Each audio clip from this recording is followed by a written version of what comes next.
Priv Devarish in Russian. Hello, my friend.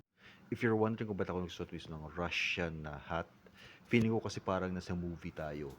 Pero ang problema is totoong buhay na pala to. Bakit ko nasabi? Kasi just recently nagtrending po ngayon ang mga NBI. Nakakahuli po sila. Parami nag-rise po. Suddenly rise po ngayon.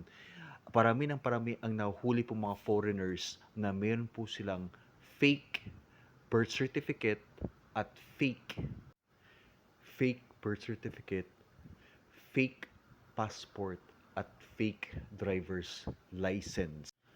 Ito po mismo ay national concern sa atin po because Philippines is becoming an asylum seeking na lugar po sa mga migrants na hindi natin alam kung saan po sila galing, hindi po natin alam kung saan po o ano po ang background nila, at hindi natin alam kung wanted ba sila or hindi.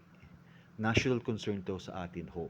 Nagtrending din po na ang price ng pagpapagawa ng fake na passport, fake na birth certificate, fake na driver's license po is 300,000 pesos. I repeat, 300,000 pesos. 300-000.